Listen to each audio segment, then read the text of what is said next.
বড় নির্দেশ দেশের সর্বোচ্চ আদালত সুপ্রিম কোর্টের। স্পেশাল ইন্টেন্সিভ রিভিশন বা এসআইআরে ভোটার তালিকা থেকে নাম বাদ যাওয়া মানে নাগরিকত্ব হারানো নয়। আর তার জেরে রাজ্যের কোনো নাগরিককে রেশন বা অন্নপূর্ণা ভাণ্ডারের মতো সরকারি প্রকল্পের সুবিধা থেকে বঞ্চিত করা যাবে না। এই দিন পশ্চিমবঙ্গ সংক্রান্ত একটি মামলার শুনানিতে রাজ্য সরকার ও জাতীয় নির্বাচন কমিশনকে এই মর্মে কড়া নোটিশ পাঠালো সুপ্রিম কোর্ট।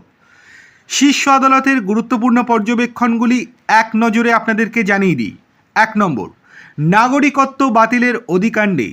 প্রধান বিচারপতি সূর্যকান্ত, বিচারপতি জয়মাল্য বাগচি এবং বিচারপতি ভি মোহনের বেঞ্চ স্পষ্ট জানিয়ে দিয়েছে, ভোটার তালিকা থেকে নাম বাদ পড়া মানেই কারণ নাগরিকত্ব চলে যায় না।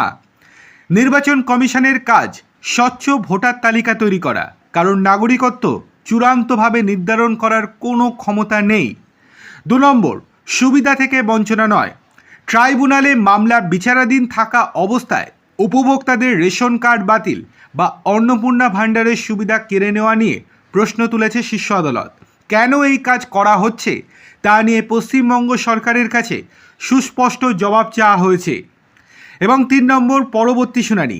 এই মামলায় রাজ্য সরকারের পাশাপাশি জাতীয় নির্বাচন কমিশন এবং রাজ্যের মুখ্য নির্বাচনী আধিকারিককেও নোটিশ ধরিয়ে দেওয়া হয়েছে। আগামী 3রা সেপ্টেম্বর মামলার পরবর্তী শুনানির দিন ধার্য করা হয়েছে। কি এই বিতর্ক? পশ্চিমবঙ্গে এসআইআর প্রক্রিয়ায় ভোটার তালিকা থেকে প্রায় 91 লক্ষ নাম বাদ পড়েছে। এর মধ্যে মৃত ও স্থানান্তরিত ভোটারদের বাদ দিলেও প্রায় 30 লক্ষ মানুষ 2026 সালের নির্বাচনে তাদের ভোটাধিকার প্রয়োগ করতে পারেননি। সন্দেহভাজন এই নামগুলি নিয়ে কলকাতা হাইকোর্টের অধীনে 19টি ট্রাইব্যুনালে বিচার চলছে। প্রদেশ কংগ্রেস এসআইআর কমিটির চেয়ারম্যান প্রসেনজিৎ বসু সুপ্রিম কোর্টে একটি মামলা দায়ের করেন। তার আইনজীবী অভিযোগ করেন, ভোটাধিকার হারানোর পাশাপাশি বাদ পড়া নাগরিকদের রেশন ও অন্নপূর্ণা ভাণ্ডার থেকেও বঞ্চিত করা হচ্ছে। 34 লক্ষেরও বেশি আবেদন ট্রাইব্যুনালে বিচারাধীন থাকলেও নিষ্পত্তি হয়েছে মাত্র 38,000-এর।